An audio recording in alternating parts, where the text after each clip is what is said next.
LONGBOX CRUSADE presents Transformers Chronicles. Hello and welcome back to Transformers Chronicles. I'm Delvin, aka the Dark Web, and in case you're new to the show, welcome. Let me tell you what this thing is all about. We're going on a wild, crazy ride, chronicling an awesome, wacky, and sometimes corny world of Marvel Comics, the Transformers, but I'll never go at it alone. Let's start with the founder of the LONGBOX CRUSADE. A relative novice to the Transformers world. He is the seeker of the matrix of knowledge. His name is Pat Sampson. We call him DJ Cristado sometimes. Welcome to the show, Pat. How are you tonight? Hey, Delvin. I am doing fine. I'm glad we are able to read this issue with the Madballs that are in here. I can't wait to talk about them. They're my favorite 80s characters, the Madballs. I love them. You know, it's not quite Madballs, but close enough, right? Oh, yeah. I don't remember Madballs eating robots. I'm going to have to read this one real quick, so hold on. Okay, all right. So while Pat goes on mute and does a very rapid reread, we have a new guest to the show. He's a co-host of Fanholes Podcast and History of Comics on Film, which we jokingly call Hokoff sometimes, available on YouTube. His name is Derek William Crabb. Derek, welcome to the show, man. Hey, thanks for having me on, Delvin. Thanks, Pat. It's good to see you guys again and talk to you. And I'm looking forward to shooting the breeze about some cannibalistic Madballs with my pal Pat. I'm gonna give it to him. I'm gonna give it to him. I knew All it. right. Before we talk about the cannibalistic Madballs, though, I have to ask you a few questions since you're new to the show. I mean, there is protocol here after all. What got you into Transformers to start, Derek?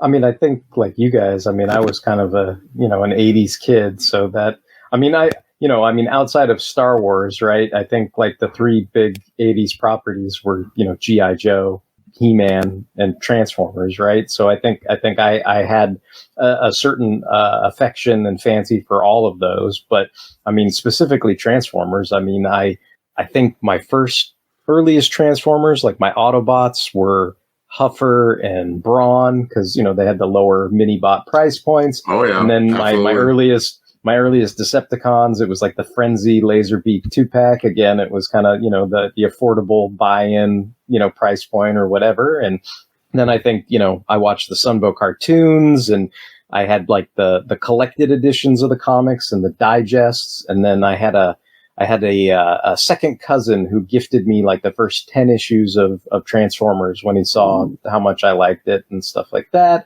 And, I think the first issue I bought with my own money was issue 22. And then I was kind of trying to get, fill in the gaps between those first 10 issues I was gifted and whatever issues were covered in the digests and stuff. And so, I mean, I definitely was familiar with the Marvel comic early on. And then I watched the cartoon a lot. I'd say, I don't know, to give myself my own background, I mean, I really, really loved the first season of Transformers.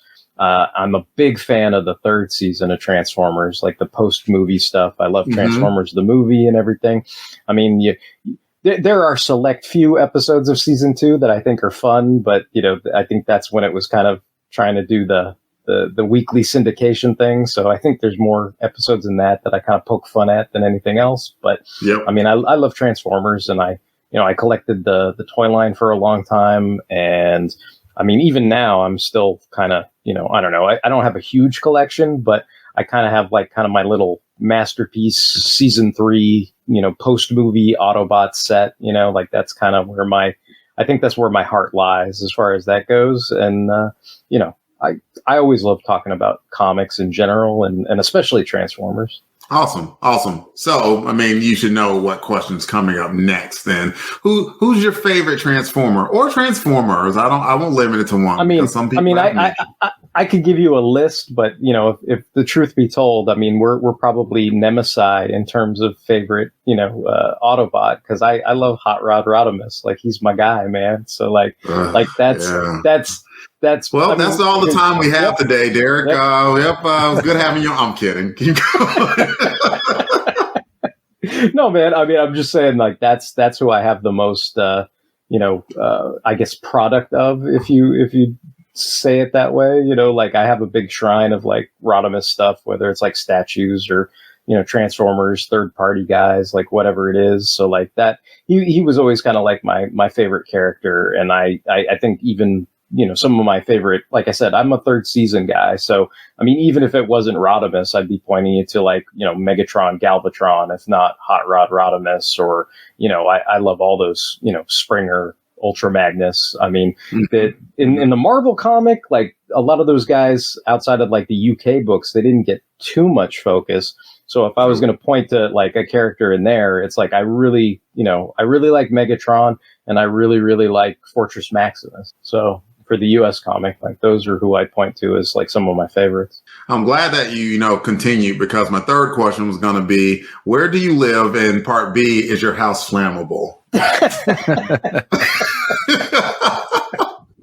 I see. I am joking to anyone hearing this. If Derek's house unfortunately burns down, I had nothing to do with it. I promise. No, in all seriousness, and all joking aside, thank you so much for being on the show. We greatly appreciate having someone else who loves Transformers here to talk about it. So once again, thank you.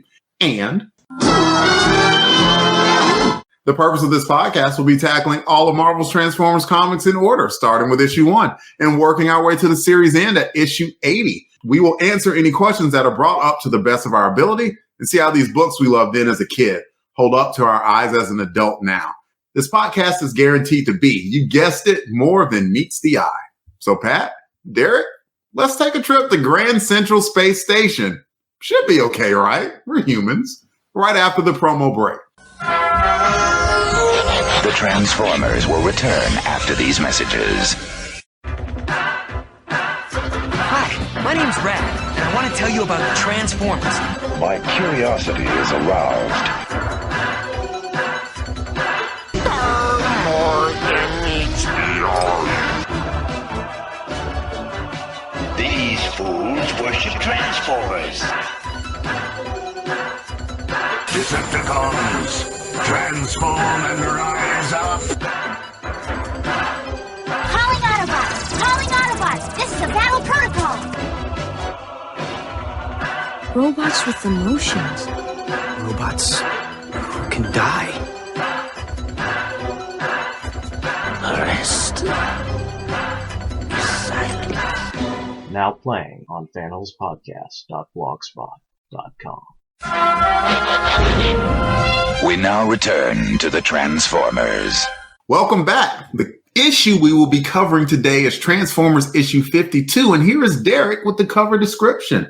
So on the cover of Transformers issue 52, I'm going to assume maybe this came up on the last show that because of timey-wimey reasons I haven't listened to yet, but there is a relatively new title logo as of issue 51, and it carries over into 52 in the future issues. And it's a bit more diagonal and sleek rather than kind of like straight angled like they were from 50 and, previously. And the cover blurb title says, Menace of the Mechaniballs. And yes, they do kind of look like Madballs now that I'm looking at them, Pat.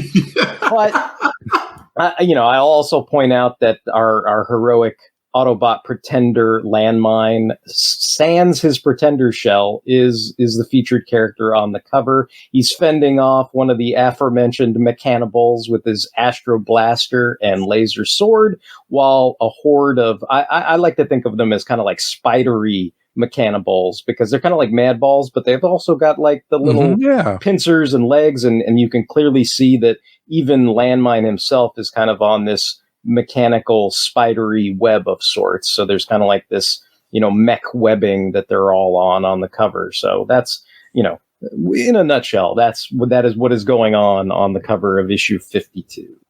Yep. And the only thing I'm going to add to that is that Optimus Prime is sitting there staring at us all because he loves us and wants the best for us, unlike Rodimus, who just sucks. Anyway, I'm just going to say there were no Decepticons on Cybertron after Rodimus took over. How dare you? How dare you? How dare you, Derek?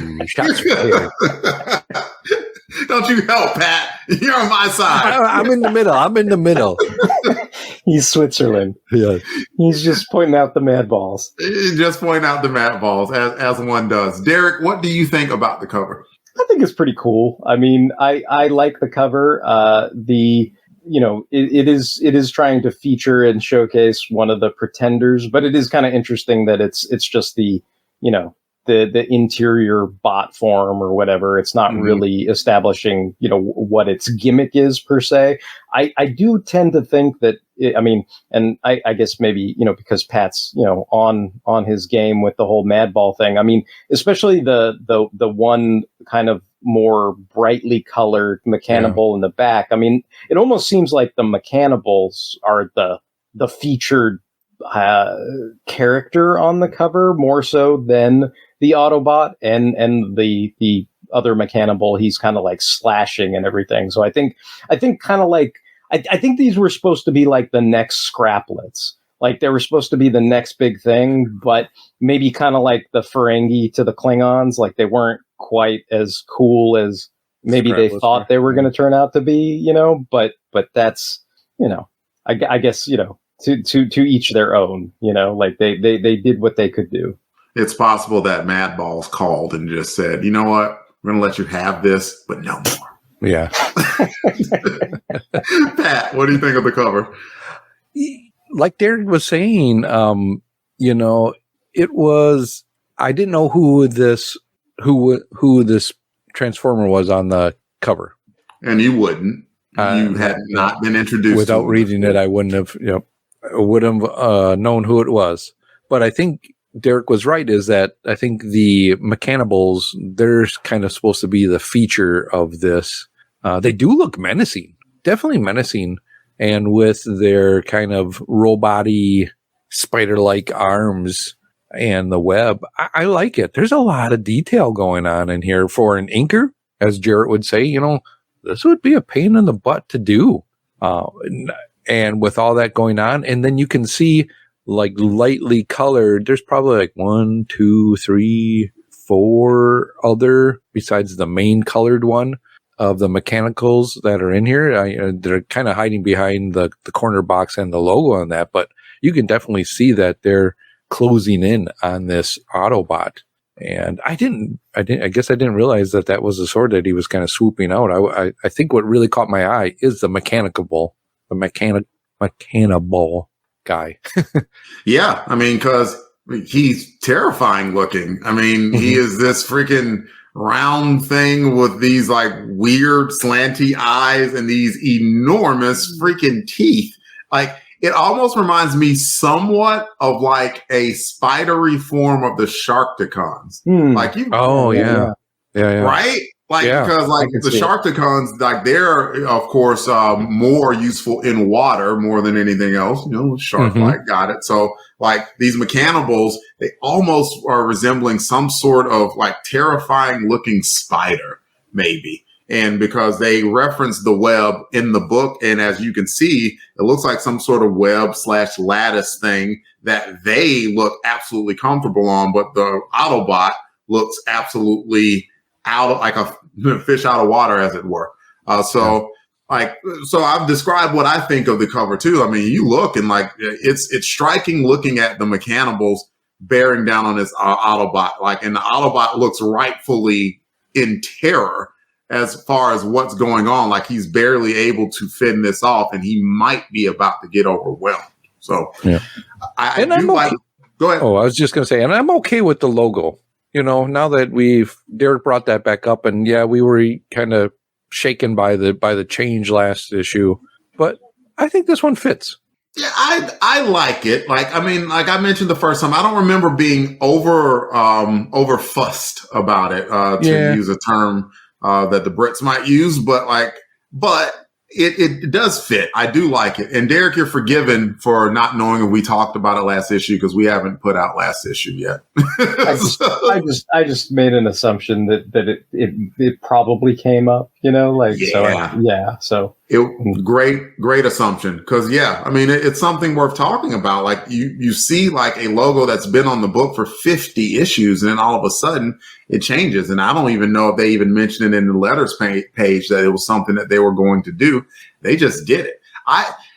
You know what? Like the thing that I actually do like more about the old logo is I like that it says Transformers, but it has like the Autobot logo. This one just has Transformers, and I don't mind the type font per se, but I definitely miss the Autobot logo. And I can't remember if we talked about this. Did it change for the toys as well? I don't remember. Or was it just changing on the comic? I don't remember at all. I mean, I feel like they were rebranding a lot of things back then. So, I mean, it's interesting though, because the Pretenders like showed up in issue 40. So I don't think it would have applied to like that wave of toys or whatever. But I feel like because I feel like I stepped away from Transformers for a little while, and then I came back to it, and when I came back to it, it was like the logo was a little newfangled, and some of the toys that were out there that I was catching up on, like it kind of reminds me of like the branding and this won't mean much to Pat right now, but the branding for things like Action Masters or Micro Masters, things like that, and so those were a little newfangled, and additional gimmick Transformers that are coming your way in the near future, I guess, Pat. But like that's when I see that kind of streamlined logo, that's kind of what it makes me think of, is those later, final waves of products, basically. So we've talked about the logo, we talked about the cover, and we've got to rate the thing. Here on Transformers Chronicles, we rate things on a scale of 1 to 10, just like the tech specs of all, 1 being the lowest, 10 being the highest, to describe what we think of the cover. Let's go with Pat. Pat's about to come off of mute, not drink that liquid he was going to drink, and tell us what he's going to rate the cover. Well, I wasn't ready for this, so I am actually going to give it an 8. I think it's good. I think the only thing that kind of takes it off is the white background. Could it be like a little more different background would help it? Maybe, but I think there's a lot going on, so I'm tossed in between. I'm going with an 8. Okay. What do you think, Derek?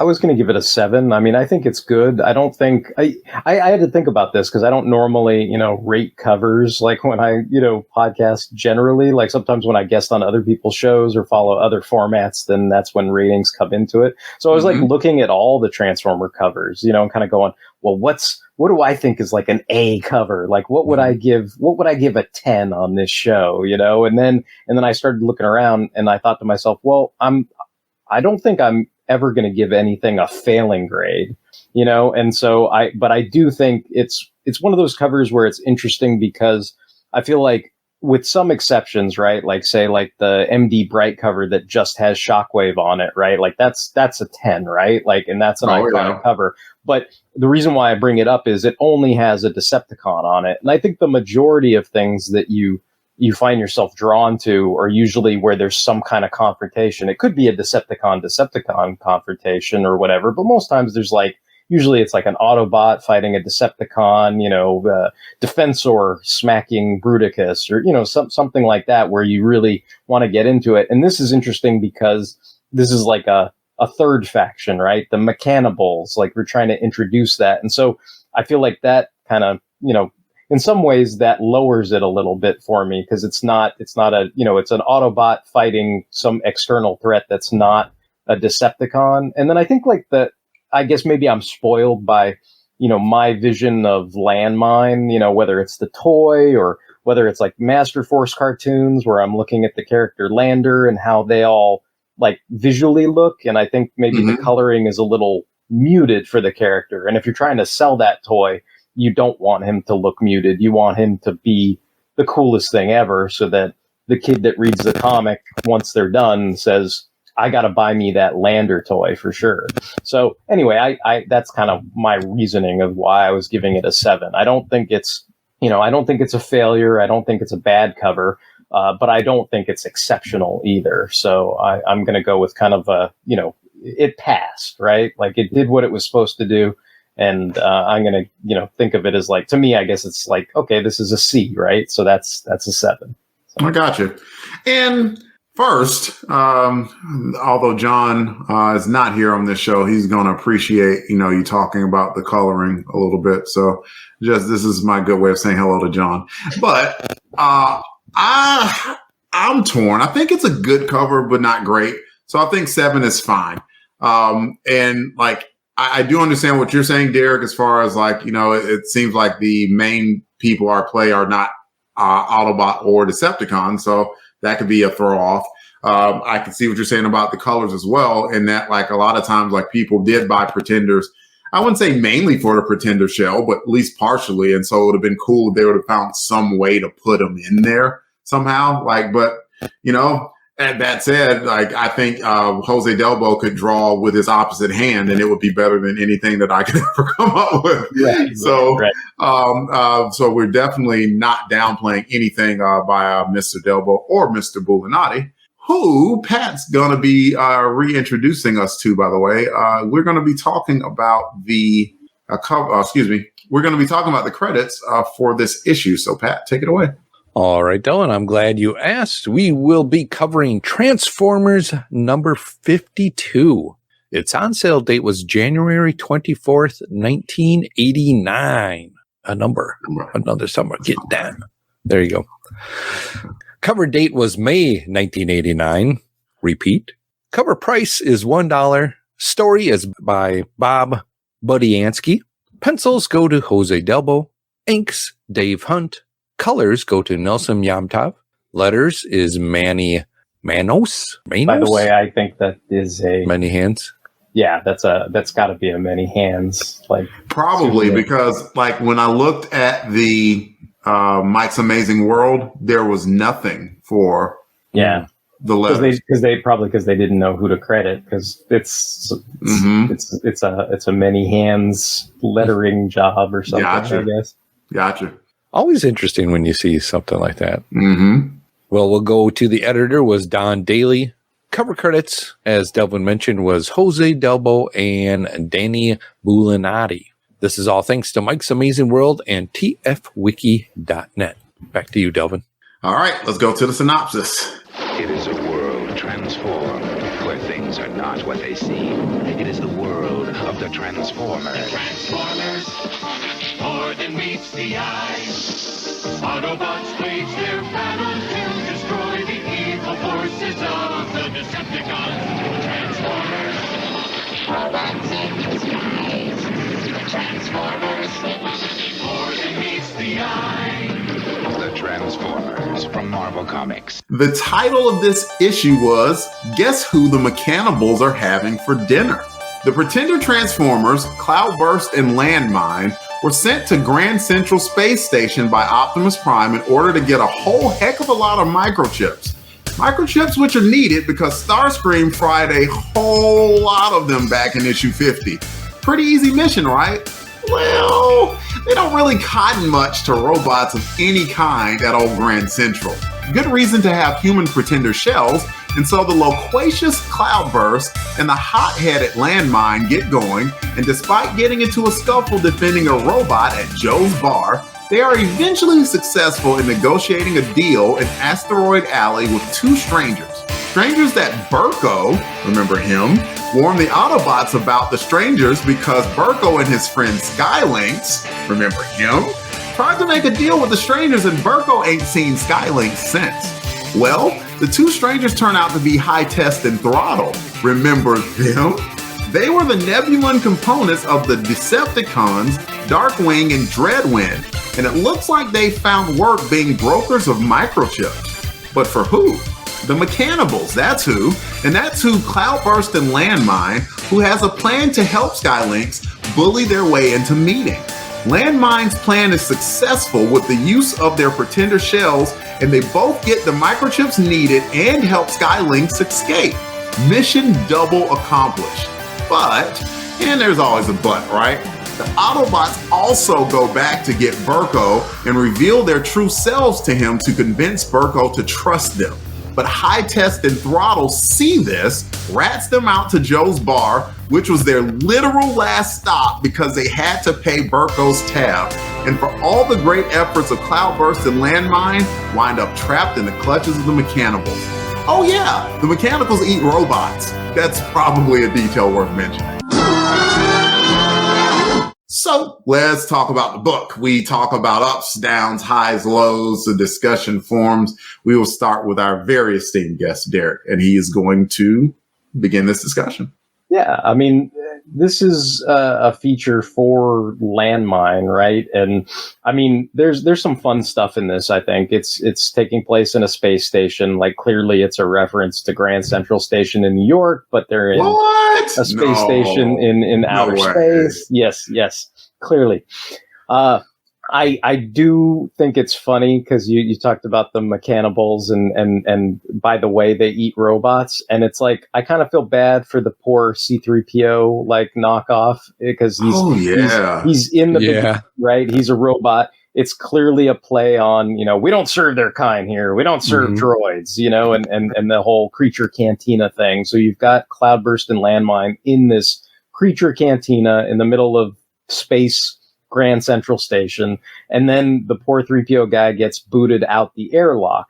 But what you find out later is that's all part of a scam, right? Like they boot these guys out the airlock so they could get picked up, and then the Mechanicals can eat them later.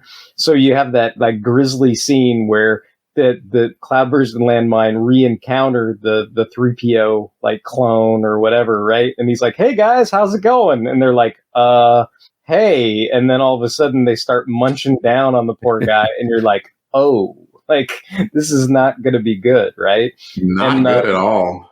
I mean, there's some cool nods to this later on in the future where, like, there's a Transformers Ultimate guide that came out, those DK guides that they have or whatever, and so like there's a image of something that would be, I guess, quite frequent in some of the IDW books called McAdam's Old Oil House, but basically it's supposed to be like a bar on Cybertron that anybody can come into and hang out at. It was open before the Great War, so like all these different factions would have come through the bar or whatever. And so they have this fun piece that was done by Guido Guidi of that old oil house. And of course, they have Landmine and Cloudburst in their Pretender shells, like at that bar, because I guess now, because of this issue, thanks to this issue, I guess they're synonymous with, being bar patrons, right? Like, so that's kind of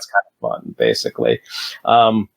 I guess, I mean, I don't know. Do we want to talk about like the craziness of Pretenders and mass shifting? I don't know. I mean, there's all kinds of stuff to go into, right? Oh, there's all kinds of stuff to go into, but we'll let Pat talk, and let's see what Pat, the newest person of the three of us, has to say about the issue.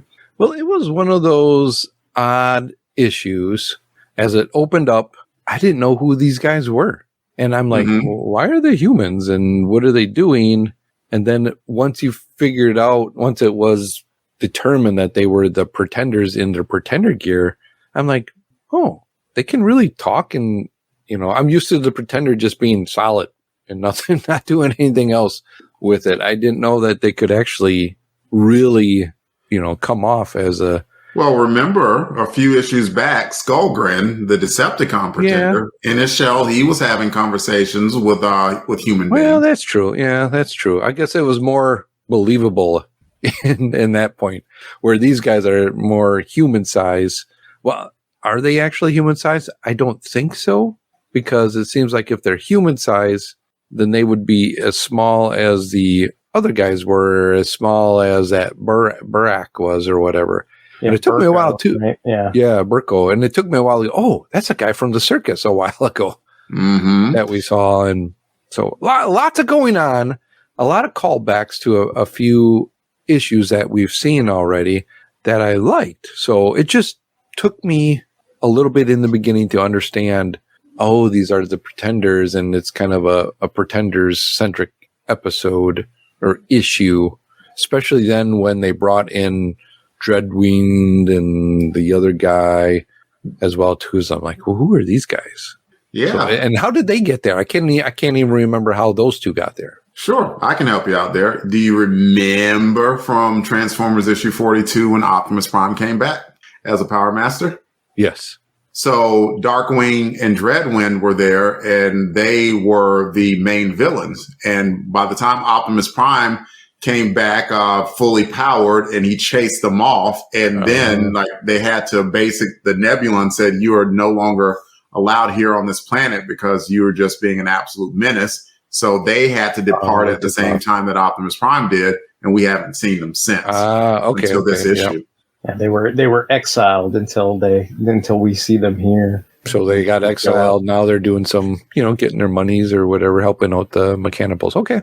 Yep. They're just sort of finding a way. And it looks like, and I think this is an important point, if not for this issue, but maybe for the next, if you realize the Mechanicals don't know that they are robots. Or they are humans that are attached to robots. They just know that they're just humans that just happen to be working for them. Or I should say Nebulons. Mm-hmm. But since Transformers often mixes up Nebulons and humans, I'll forgive myself for doing so. So we started talking about a few things, Derek. You can talk about a few things more, or maybe talk about some of the things we talked about. Yeah, I think it's fair that Pat gets confused, right? Because yes, mass shifting in Transformers has always been confusing. It's like, where does Optimus Prime's trailer go? It goes into a little dimension in subspace, basically. That's how the nerds talk about it, right? Like there's explanations for things, right? And usually what they talk about is like mass shifting. It's like, oh, well, Megatron is this titanic large robot, right? But then he transforms into a gun, and sometimes that gun can be held by Starscream, and sometimes that gun can be held by a human being who's like a bank robber, right? And those are two different sizes, so they usually talk about mass shifting. And in this, it's the same thing, right? Cloudburst comes out of his Pretender shell, turns into a space jet, and then the shell, both shells, get into the jet and fly out there, right? And that's one of those things where you're like, does that make sense? Probably not, unless you're talking about mass shifting, right? Which means the jet is bigger than the shells when it's convenient, right? Like, I mean, that's basically what it's tantamount to. It's a matter of convenience.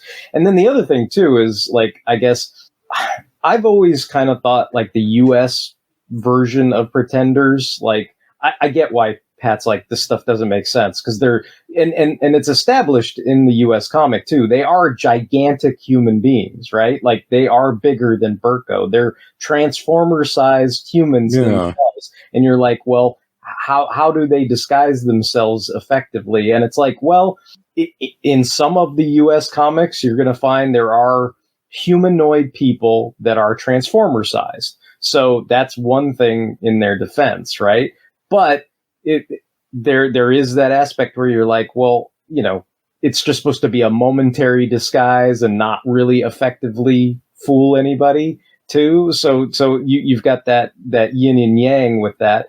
I think, like, I was just going to tell Pat, like, with the Japanese stuff, like the Masterforce show, like it's completely different, because the Pretenders there, they actually turn human. I mean, like literally they're human sized. Like, the character that is Landmine on Masterforce, like, he loves wine, music, and women when he's in his human form, and he goes on dates with Earth women. You know what I mean? Like it's he's not this gigantic guy going on dates. He's a normal sized guy, like, going on dates and having fun and everything. And so, like, that always made more sense to me, I guess, because they're effectively integrating themselves into Earth culture and still being heroic when they need to. When they need to, they clink their bracelets together, and then all of a sudden they're giant sized, right? Transformers. Okay, yeah. But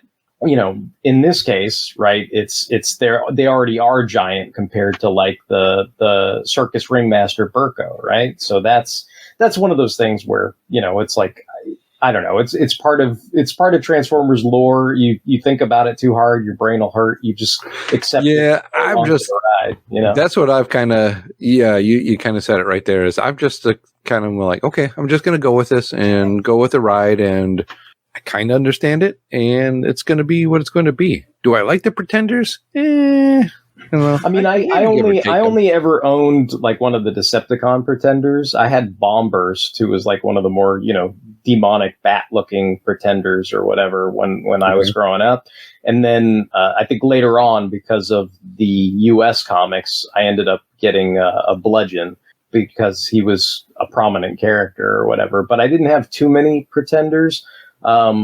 I did have Darkwing and Dreadwind, who I thought were really cool. Like I loved that issue with 42 with Power Master Optimus Prime, and you know, and I like Darkwing and Dreadwind. So like I kind of have a soft spot for those characters. I was kind of disappointed, like that kind of to what Delvin was saying, that it was especially focused on, you know, High Test and Throttle. Like they were the main players in this, and it almost seems like Darkwing and Dreadwind are like an afterthought. They're just hanging out in space dock, kind of like Skylinks. They kind of get shunted off to the side, but I guess that's because of the plot, right? Like you know, you're on a space station where you can't have too many robots, or when you do have the robots, they're busy getting eaten by the cannibalistic Madballs, right? Like so the only we already passed the point somewhat, but I just wanted to mention, because this is something I brought up to Pat and John and Maggie when they're on the show as well.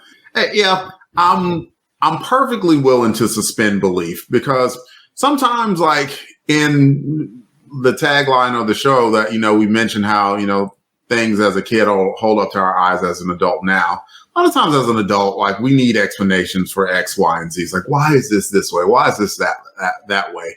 One of the things I always love about comic books is that you're allowed to suspend your belief on some things. Like, for instance, like, let's assume that a Spider-Man could possibly exist in the real world. Like, his web shooters alone would make millions of dollars, if not billions. Like, if they could do the things that Peter Parker has done with them in the comic book.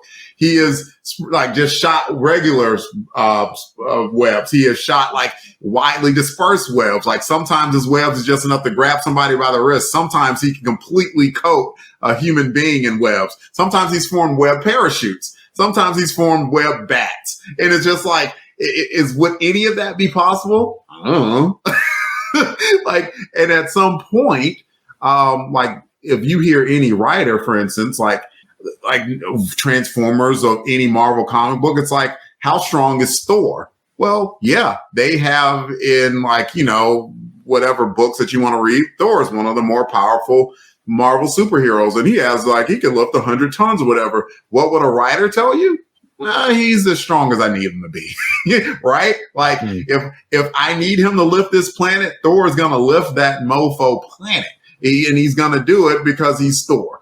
And either you can say, man, I completely accept that as a reader, or you can be like, no, that's absolute BS, and I don't accept it. So all of that's to say, that's kind of how I figured, like, you know, Transformers go. Like, you're right. Like, there's probably some sort of phase shifting as far as like the size or whatever that absolutely would make sense. But at the same time, like, would I have understood any of that as a 12-year-old? Probably. Right.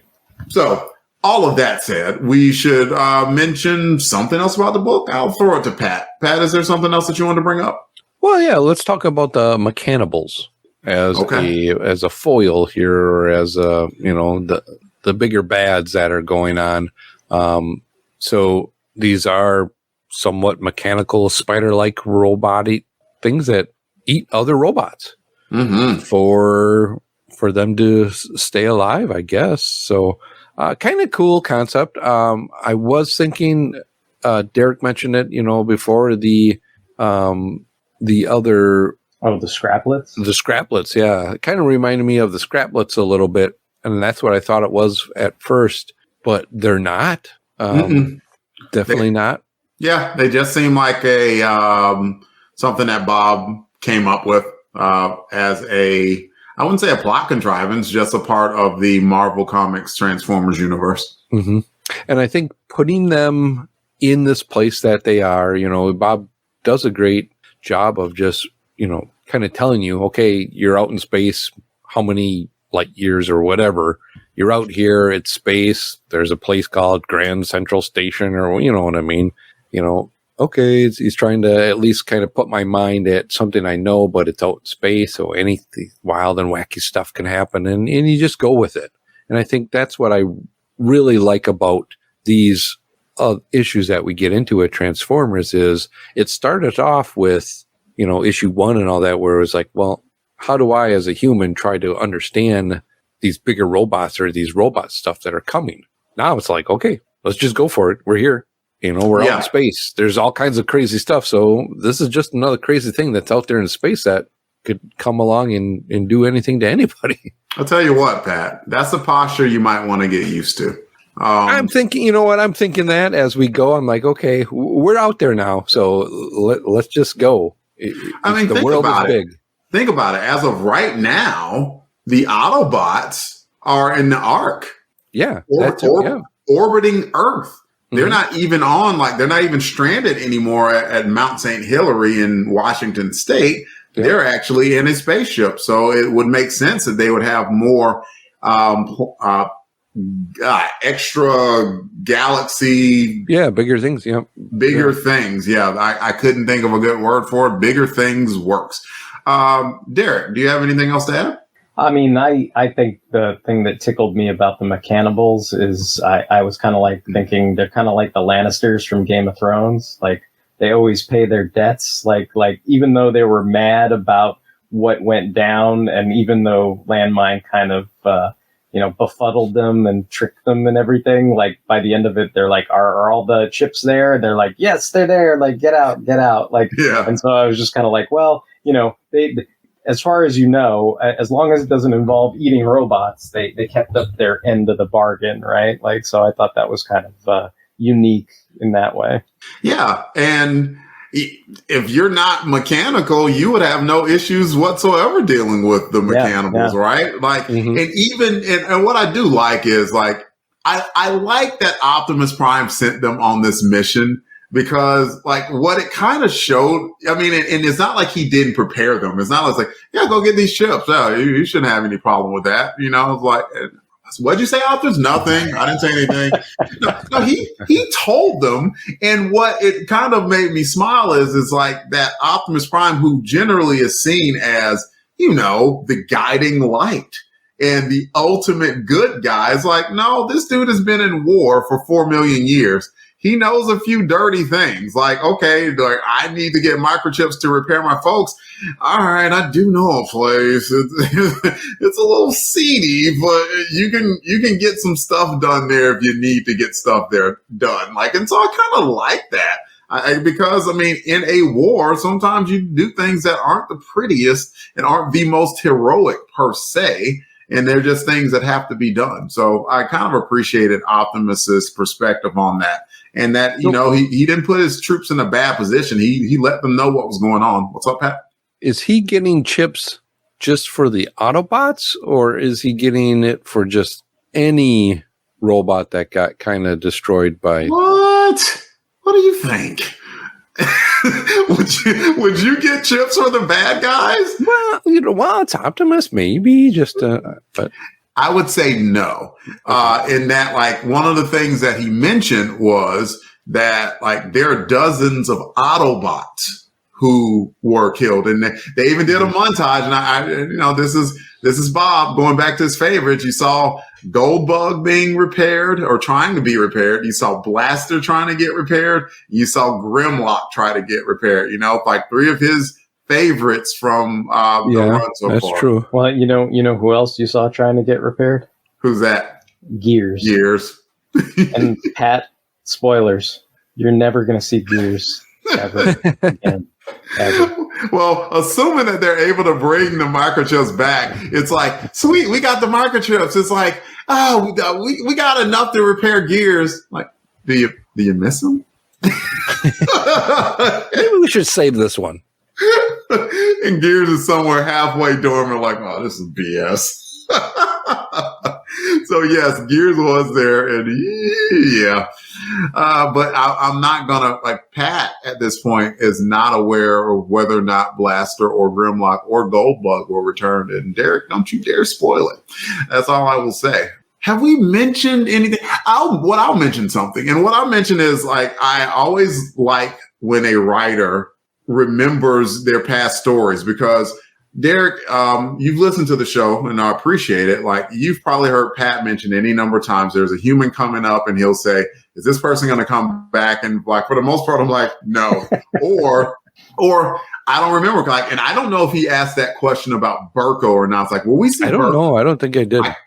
I can't remember. Like, but if you would have asked, I would have said, I don't think so. And so when I saw Burko, I was like, oh, it's Burko. And I don't think I asked because I just didn't think I cared. He kept the story going with Burko and Skylinks, because if you remember, Skylinks, or Optimus Prime rescued Skylinks. Skylinks dropped the kiddos back off and then, like, continued on his way. So it looked like Burko just hung out with him. Because Burko could have just stopped at Earth. He's like, nah, you know what? I don't really like humans, so I'm just going to hang out with my robot buddy. And they continued the story. So I kind of like that they had an arc, so to speak. I really did think that was cool, that Burko and Skylinks kind of made a connection that way. Yeah, I think so too. And to see Skylinks there again, and is he going to come back with them? Well, I'm assuming these guys are going to get back with the chips, right? They have to, otherwise we won't have 30 some other episodes or issues to go. I'm not telling. I can't. I mean, we're going to have to come tune in next month. How it gets there? Yeah, that's the journey, I guess. Same Transformers time, same Transformers channel. But yeah, that's what happened at the end. I mean, if you noticed, even at the end of the book, they still had the chips. Unfortunately, they were back in the clutches of the Mechanibals. And so I don't really have any idea how they're going to escape as of now. I don't even remember what happens at the end of issue 53. I'm going to be honest with you. So I'm looking forward to seeing what goes on and how they escape. I'm going to go with you, Pat. I'm assuming that they're going to escape with the microchips. But how? Honestly, I don't remember. So I'm looking forward to it. And Derek, if you remember, you can't say anything. So shh. But that said, don't shush if there's anything else about the book that you wanted to bring up. I mean, this is a fun book. I enjoyed revisiting it again. I kind of liked going into the whole, reminding myself about the Pretenders. And like I said, Darkwing and Dreadwind are kind of favorites of mine. So it's fun to see them in this. I kind of wish the actual Decepticons played a little bit more of a role, but I understand for the context of it why they didn't. I guess it's nice to see Burko again, but it seems like he's really, he's taken a dive since last we saw him, like he's got a big old tab at the bar, and it looks like he's kind of a lush and everything like that, and it kind of made you feel like, oh man, maybe they shouldn't have gone back for Burko. Like they would have gotten away with it scot-free. I don't know why they just didn't grab him and get out of there. But right. Or that too, right? Like what are you giving me crap for? Come on, let's go. Yeah, let's go. I don't need to pay your tab. I'm just going to grab you. And then me, like I end up thinking like Pat sometimes, because if I'm understanding the U.S. principles of Pretenders, the bonus is, even though they're tall, giant, Transformer-sized, fake humans, I think the benefit is supposed to be, well, once they come out of their shell, they can also remote control their shell or their original body, right? That's correct. And so all I can think of is, if they took Cloudburst's jet mode to the space station, didn't they have to dock at the space station? Or are they skipping out on docking fees by him transforming and hiding back in his shell? Like, why is he even in his shell to reveal himself to Burko? Like, that's the head gymnastics that I wonder about. Like, I get why Landmine's in his shell, but I don't understand why Cloudburst is in his shell. Because shouldn't he be back in the dock somewhere? Like, that's actually a good question, and I don't have any answer to that whatsoever. Yeah. But that's the mental backflips I end up doing, Pat. So don't feel bad. Yeah, and I mean, you've seen, well, both of you've seen me in person. I'm a big dude. I've never done a backflip in my life. So I usually avoid those backflips, physical or mental. So is there anything else you gents wanted to bring up before I move us on? No, I'm good. I'm seeing some head shakes. And so in that case, now's the time for us to talk about who had the touch, where we talk about which character in the book stood out the most, Autobot, Decepticon, or human. Derek, you can go first. Who had the touch to you for Transformers 52? I guess I'm going to be a basic B with this one and go with Landmine, because even though, like, at the very end, Landmine and Cloudburst are captured, I think he's the one who stuck up for the 3PO guy getting harassed in the bar.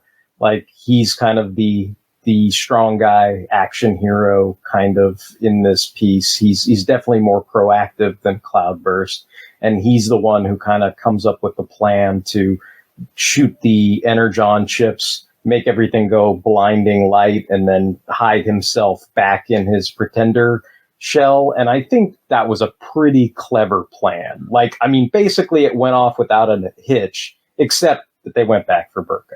So, like, other than that, like, I was like, that's a pretty rock solid plan. Like, and I'm like, it's not Landmine's fault that, like, they got hosed in the end with the whole Burko thing, right? Like, and the fact that, like, High Test and Throttle are slimy, you know, Nebulan thieves and rapscallions and whatever, and turn them over to the Mechanibals. Like, that's not really Landmine's fault. So I'm going to give more than meets the eye to Landmine, because everything pretty much went up smoothly until it didn't. So, gotcha. What do you think, Pat? Who had the touch to you? Yeah, I think I'm going to agree with Derek on this one too. Landmine started out as a, it's like, hey, dude, why are you doing this? Or, just kind of bursting and getting into action. Even Cloudburst is like, hey, just settle down. We're not here to do this. You're here to do what Optimus told us to do, but he's got some heart. He's there for the little guy or somebody that needs help. So he wanted to stand up for them, and he continues to do it. Even, like I said, even standing up for Burko to go pay the tab or whatever later on. Well, yeah, I mean, he was looking out for the 3PO guy. He was looking out for Skylinks, and he was looking out for Burko. So, I mean, all those things are, it just doesn't how it turns out, right? Yeah, I mean, his heart was in the right place, right? Yeah, definitely. Kind of reminds me of Blaster a little bit too, because Blaster's got that little attitude of, action first before thinking about it, and then that kind of gets him in a little trouble. And much like Blaster, he had a little gold-plated buddy that wound up dying horribly. True. Ooh, too soon, probably too soon. We'll go 3 for 3. I agree with you on Landmine, even though what's making me laugh is, like, if we had to go personality type, like, I know I'm much more of a Cloudburst. I'd have been like, dude, we have a mission here. Like, really, what's going on? I can't blame, but I appreciate Landmine's heroism in that he's like, I'm not leaving a fellow Autobot behind. Like, this dude, like, and had Cloudburst had his way, even unwittingly or not, Skylinks would have been eaten. Like, that was a foregone conclusion.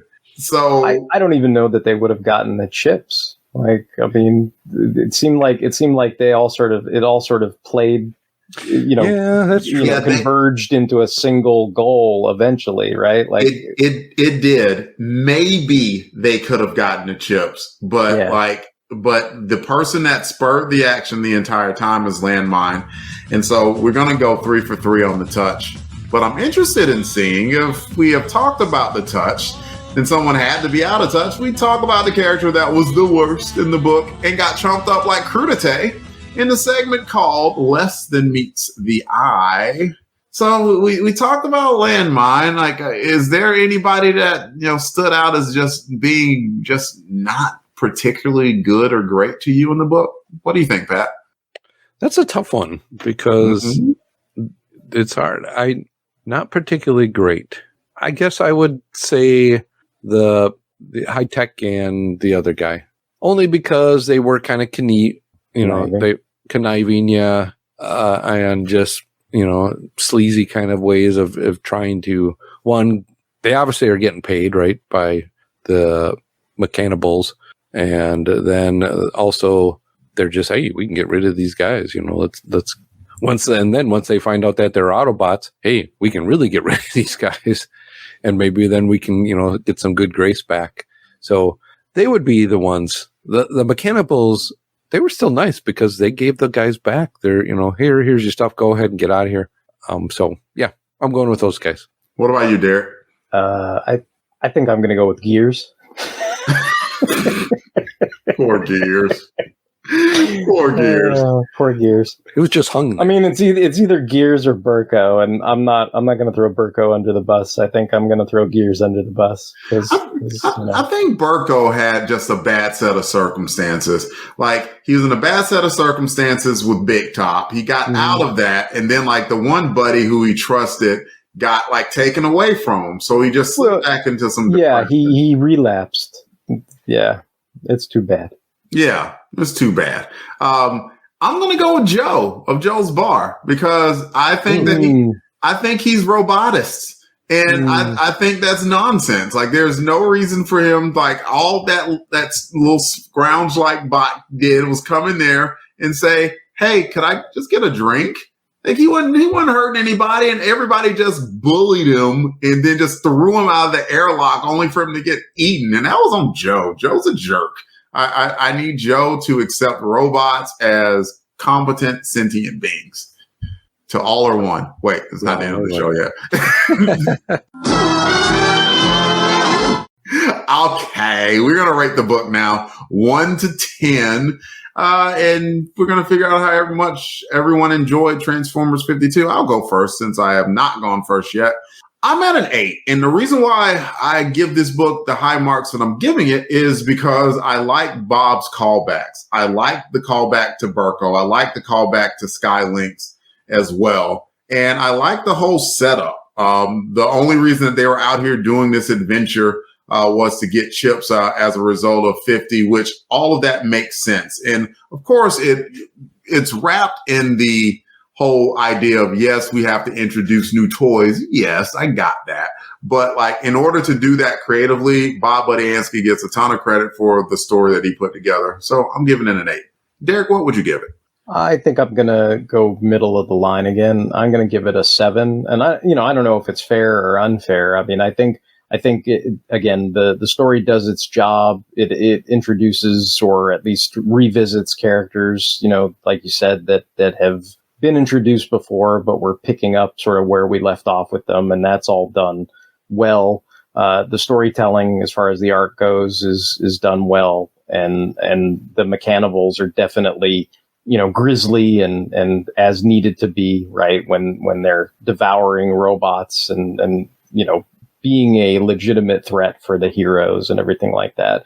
But I guess, again, maybe some of my superficial ratings or rankings comes from, I guess if I had any favorite Transformers in this, it would be guys like Skylinks, because that's, season 3, and it'd be like Darkwing and Dreadwind, just because, I had the toys as a kid and thought they were cool, and they don't really get to do too much. So that's part of my ranking too. It's like, oh, well, this is a fine story. It's just, maybe some of my, favorites weren't quite in the limelight or anything like that. So maybe there's, less of an interest, especially when you're looking at the entire tapestry of things. It's kind of like, I don't think I'm going to give any of these, a failing grade, but I think it gets a pass, right? Like it does what it needs to do, and I enjoyed it, but it's not my favorite. So I'm going to give it a 7. Close us out, Pat. I will match you at an 8, Delvin. I thought that it definitely had some different character moments. Again, Bob putting a story together that continued on with stuff that we knew, and I'm looking forward to see where it is going. Awesome. So I think overall we thought it was that combination between average and good. Like, I don't have a good word for that. It definitely wasn't above average. How about that? Yeah. It definitely wasn't a filler issue. There was stuff he's planting, and so I appreciate that. Yeah, and it's gonna continue on as well. Yeah, it is. It is for absolute certain, but before we lean too far, I'm going to go ahead and talk about the segment of the show called Transformers Spotlight that discusses a particular Transformer that was featured in today's issue. This issue I chose Landmine. Allegiance is Autobot, subgroup is Pretenders, and function is Asteroid Miner, and his slogan is, "The greatest treasures are found in the darkest places." Landmine prefers to believe his life is one big Indiana Jones movie. His job takes him into uncharted and dangerous territory, usually after some important artifact, and he's always willing to leap into these situations with sword and or blaster in hand. Unfortunately, the reality is his job isn't quite that glamorous. As an asteroid miner, he's usually after rare minerals his team needs to survive, not damsels in distress or powerful talisman. And while he is brash and hot-headed, unlike some other brash hotheads, he's very concerned about making sure he gets his job done right the first time around. Landmine doesn't brook mistakes, especially not his own. He rarely leaves his extremely durable shell if he can help it. At the end of the day, he's just a vulnerable guy digging for rocks. To fill the void, Landmine will keep rewatching those Indiana Jones films, even the fourth one. Here's what his rank stats were on the card. Strength 8, Intelligence 8, Speed 6, Endurance 7, Rank 6, Courage 5, Firepower 10, and Skill is an 8. He has a couple of accessories, and we talked about those during the episode. He has a 2-piece Pretender shell, he has a helmet, he has a belt, he has a laser saber, and he has an Astro Blaster. Landmine's outer Pretender shell resembles a human in a yellow and gray armored spacesuit, armed with a gray sword and a gray blaster rifle. The shell's helmet and front half of the belt are also removable, used to help lock the shell halves together. The shell has very limited articulation located in his shoulders. Landmine's inner robot has good articulation for the period he was released in, owing to his relatively simple transformation and design. The robot transforms into a predominantly gray, Cybertronic all-terrain vehicle. The gray rifle can be stored on the top of this mode. Issue 52 is not Landmine's last appearance in the book. He's definitely back next issue, and it looks like he'll be in a few more to come. I'll leave it at that for this book, but he also appears in Regeneration 1, and no, Pat, I'm not going to tell you what that is, and in the IDW run. Thank you to tfwiki.net and TFU Info for all the information that I cribbed, and now it is time for a promo break. The Transformers will return after these messages.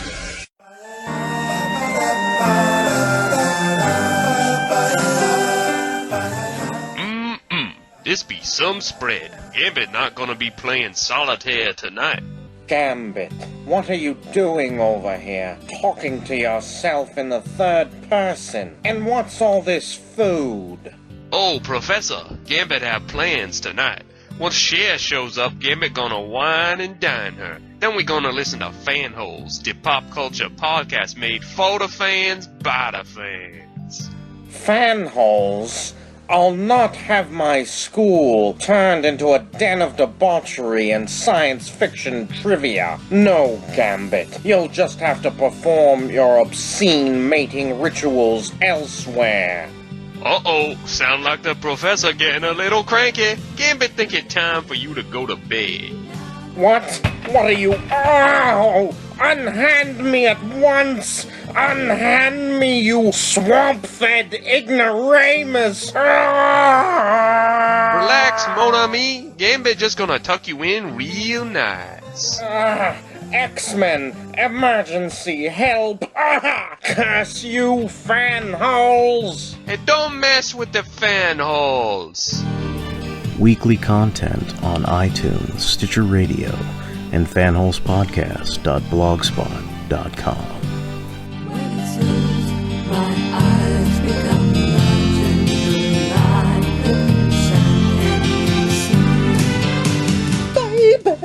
Baby, I compare you to a kiss from... That damn song is stuck in my head now. Thanks a lot, Pete Holmes. My mind! We now return to the Transformers. Now it's time for transmissions, where we heap praise upon the audience for listening to us. We're going to talk about Transformers Chronicles 49, where we discuss issue 49, and we can talk about social media shares and retweets. Let's see, Pat, start us off. Pat, okay. Derek, and me. I'll start us off with Coffee and Comics. Sirpy Matt at Sirpy Matt. Oscar Damien. SSB or SSB 0. Jim Meal. J. Boy Richardson.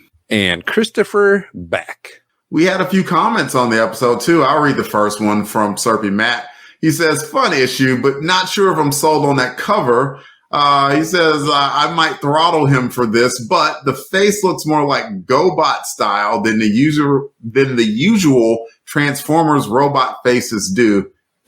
How dare you? I'm not going to dignify your GoBot comments with a response, Matt. That's ridiculous. Okay, I kind of see where you're coming from. Pat, you want to take another comment, please? Yep. I'll take another one from Matt as well, as he responded on a different media site. Matt says, another great episode. Was great to hear John back. Hopefully Maggie can escape from the space bridge to return next episode. Always awesome to see Starscream scheme his way to the top. Poor foolish Rat-Bat. I mean, he's a tape against a jet? Yeah, I guess. But he's a smart tape. He was a smart tape anyway. He was, yeah. Come on. Matt says, come on. So it's pretty disrespectful of Optimus and Blaster to use Metroplex as an inflatable pool toy. see, Matt, that's where you're wrong. It wasn't Metroplex. It was Fortress Maximus. Still, he was a Oh, yeah, that's right. I think I at one point I mixed up and said Metroplex instead of Fortress Maximus. So mistakes are allowed here on Transformers Chronicles. Mistakes were made. Yeah, mistakes were made. But, the thing is, didn't you call me out on a mistake one time, Derek? Like, oh, yeah, because we were I think you were calling Goldbug Bumblebee. Yes. Yeah. So. And we let you on the show despite destroying. We have to re-record all this. We got to re-record all this and blank Gary's stuff out. Well, you should invite Scotty Cameron to replace me. And Scotty Cameron says, "Poor Buster, something is off about the coloration on Starscream's face." It seems like there are a lot of comments about Starscream in his face. So I'll read the one from Brian Maxwell, who says, I like the stylistic choice to give Starscream only one quote unquote ear vent. They carried it through the Underbase saga. And the rest of them, by the way, and I'll read the names, Chris Wingate, Samuel Hahn, and Jason Nelson all had some variations of saying, what's up with Starscream's face? I didn't mind it. I really didn't, even though it did have, it was a discussion point. Who was on 49? Was Jared on 49? No, was Jared on 49? That I can't remember either. It's been like 3 or 4 months ago, but there was talk about Starscream's face, and I was like, I didn't mind it, and like other people were like, I don't like how it looked, and like I think Pat was kind of on the fence. Derek, here's your opportunity to chime in. Do you remember the cover from Transformers? Yeah. I mean, it's a memorable cover, right? It's from Underbase. I mean, it's got Starscream on it, and he's like holding up Buster, right, in his hand or something like that. So, like, I mean, I remember the cover. I know what I know what Brian Maxwell is talking about, like the way that they, I think it's based on like the kind of reference that sometimes the artists are given, the style sheets where, they show Starscream from an angle. So you only see the single ear vent, and maybe you don't always realize that those ear vents are on either sides. Right. So he's kind of poking fun at that. But I mean, I think if you've watched or read Transformers comics for a long time, I mean, that's just, I don't know, that seems to be part of the lock and key with drawing seekers, right? Like some people don't draw the other side of the vent just because of the reference material they were given. I mean, do they look cartoony? I mean, if that's what the comment is about GoBots, I mean, yeah, okay, I can see it. I mean, I'm not going to be blind to it, but I mean, I don't think that makes it a bad cover or whatever. It just was a stylistic choice, I think. And see, that's where I landed mostly, because what I mentioned was, I mean, there's some artists coming up, Jeff Senior and Andrew Wildman, for instance, and they're going to have different takes on it. Like, I know Andrew Wildman's Transformers, they had teeth. And because I distinctly remember there was one robot that bit another robot. We'll get to that when it comes in. It's just like, so I definitely think it's just a little bit of a stylistic difference there, but it was enough that several people made comments on it, and that's okay. There were no Spotify comments this time, and that breaks my heart, Scotty. I need you on those Spotify comments at all times because I just enjoy reading your name so much. And hopefully more people besides Scotty comment on Spotify as well, because we don't want to forget about our listeners there. And if we happen to miss anyone else, we do apologize. It's a good problem to have, but we don't want to forget to recognize anyone. Ping us on Twitter, X, Facebook, Instagram, and we will correct it next issue. And that is the show. Please come back and join us for the next episode, where we discuss Transformers issue 53, where we see a dang good cover, but inside we find out what happens to Cloudburst and Landmine. If you'd like to hear more from us, the Longbox Crusade is in a lot of places. You can find us on Apple Podcasts and most podcatchers, to include Spotify, at www.longboxcrusade.com. Twitter, Facebook, Instagram, Longbox Crusade. You could join our Crusaders Club on Patreon for $1 a month. We'd love to have you. We're at 49 as of this recording. If we get to 50, we will record a special movie, Jared and I, and we will do it for all the patrons first and then release it later to YouTube. Speaking of YouTube, please subscribe there. We have a Do It live stream that we do it once a month, every second Sunday. Come Out to Play, a New Warriors podcast, and we drop all sorts of podcast content on YouTube as well, at least a couple of times a week. So we love for you to check us out there as well. We even have t-shirts, y'all. If you go to tpublic.com, go there and search for Longbox Crusade, you'll see what we got. We got a couple Transformers Chronicles related ones. We'll love to see you wearing them. And there's a voicemail you can leave us voicemail comments on as well. 707-532-5269. That's 707-532-LBOX. Nobody's going to do that. I was reading. Pick up the phone. Right? Isn't that what you're supposed to say? That is exactly what you're supposed to say, Derek. Thank you. Thank you, Derek, not Pat. And you can also email us at contact@longboxcrusade.com. And Derek, we appreciate you greatly, man. Thank you for being here. And please, now's your time to shill out all of the cool places you can be found. Sure. If anybody enjoys listening to podcasts, I'm over on the fanholespodcast.blogspot.com. You can find us on Podbean if it's easier to go over there.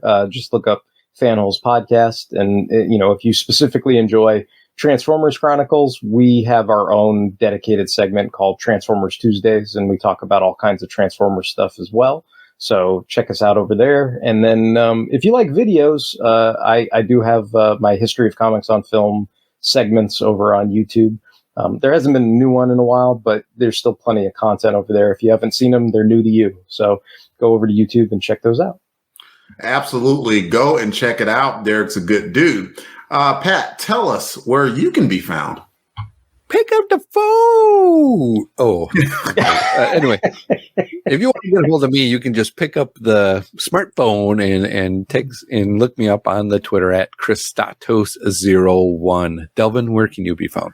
Twitter X DE_AY1977. Instagram at Delvin Ray. See you next time. And remember, freedom is the right of all sentient beings till all are one. Till all are one. Till all are one. You got the power.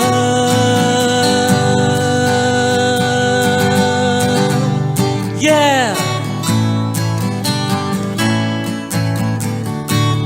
All songs, song clips, and characters discussed are copyright of their respective copyright holders, and no infringement is intended, and it is for entertainment purposes only. We are just fans that like to share our love of comics.